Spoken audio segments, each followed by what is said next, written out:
Between the president's speech in Washington here today and the vice president's remarks in Los Angeles last night, it is clear the left is running from discussing the ailing economy. But is making abortion your number one issue a winning message? Here is what the president said he would do if the Democrats retain Congress in the midterm election. If we do that, here's the promise I make to you and the American people. The first bill that I will send to the Congress will be to codify Roe v. Wade.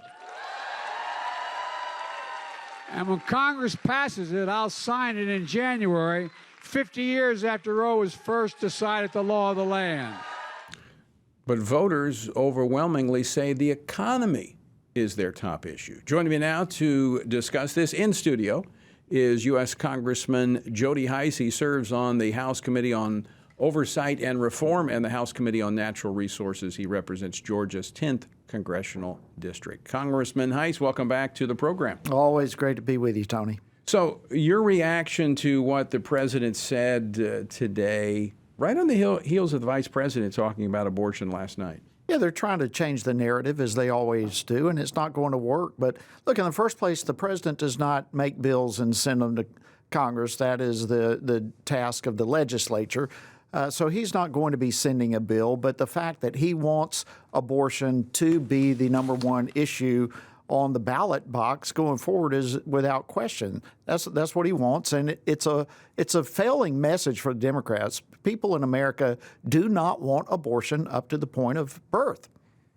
Congressman Hice, let me ask you this question. We've seen this administration focused like a laser on abortion, even before the Dobbs decision, but certainly since the Dobbs decision. But prior to that, focused on the whole transgender agenda. I mean, the extreme radical policies of the left.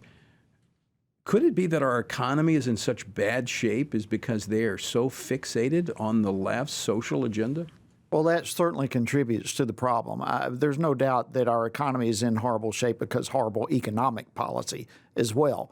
But to hide those policy decisions, yeah, they're putting abortion forward and trying to distract people from the issues that are impacting their everyday lives.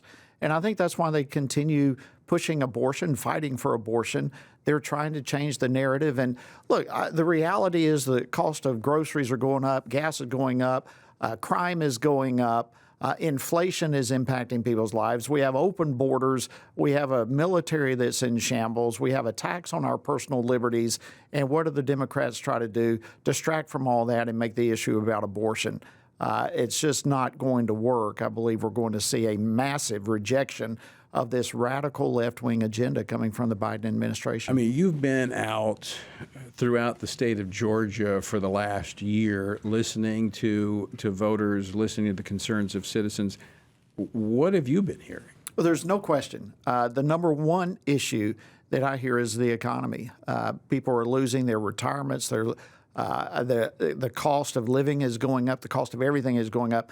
Far and away, that is the number one issue I hear. The second issue has got to be crime, and that starts on the southern border. We have fentanyl coming across the border, criminals coming across the border, crime waves across in our state. Atlanta, of course, is just a horrible place that people are afraid to go to anymore. And, you know, these are the issues on people's minds, and those are the issues that are going to drive this upcoming election. Let's talk about that election. Where do you see things going at this point? We're 3 weeks out from the election. What do you see happening? I'm very encouraged with what I see happening because what I am seeing is an outright rejection of this radical left-wing socialist agenda that the Democrats are trying to cram down the throats of the American people. And the American people want liberty. They want freedom. They want limited government. They want a responsible government when it comes to the economy. And they're getting everything but that. So if that's what they want, what do they need to do? Well, they obviously have to get out and vote. And in Georgia, early voting is already underway, as it is in other states across the country. And people have got to make their voices known at the ballot box. You've been very involved in this issue of making sure that elections, there's integrity surrounding our elections. And Georgia obviously was a state that had some significant issues in the 2020 election. The legislature has made some significant moves to secure those elections. What would you say to those people who say, you know what, my vote just doesn't count. I'm just not sure that I want to vote. Yeah, and I can't tell you, Tony, how many people have said that to me. And, the response is just what you said. We've had problems. We've had the legislature address those problems. There is nothing more important for us to do right now than to get to the ballot box and vote. And we have got to do that. And I believe that's catching on. I believe people in Georgia and across the country are going to make sure that their votes are heard. I think we have to overwhelm them at the ballot box. We've talked about changing the laws to make it easy to vote, hard to cheat.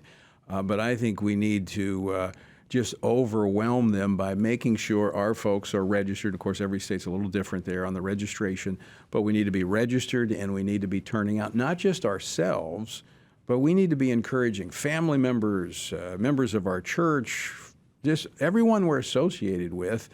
We need to be encouraging them to show up and vote their values. Absolutely. And you cannot overwhelm the ballot box if you don't show up, if you don't get out there yourself and take some others with you to actually vote. And that's what has to happen right now. Otherwise, we're going to continue to suffer under the policies of this current administration and this radical left-wing Democratic Party. Yeah, I mean, it's very clear. Again, the economy, I mean, everybody is feeling this, and their focus is on the issue of abortion, on transgenderism. It's frankly mind-boggling. If I didn't think that there was some kind of demonic agenda here, it would be hard to explain. Well, I think that's ultimately how you do explain it, because none of this makes sense. And, parents don't want their children, their kindergarten children, being taught all this transgender stuff. None of this makes sense, and I believe the vast majority of Americans understand this does not make sense, and they're going to soundly reject it. I tell you what, I think this president who is so focused on abortion, if I were to pick a figure out of the Old Testament that would be equivalent to him, it would be the King Manasseh, who really brought that nation down because of actually promoted child sacrifice. It's quite frankly just wicked. It is. It's absolutely wicked. And look, this is a time. And with that, let me just put a word out to the body of Christ, to people of faith all across this country. There is a such thing as moral absolutes. There is a such thing as right and wrong. And the things that we are watching take place in this country right now are absolutely wrong. And there is no excuse for our voices not to be heard at the ballot box right now more than ever. It is time to pray, time to vote, and time to stand for truth. Congressman Jody Hice, thank you for joining us today. Always great to see you. Thank you, Tony.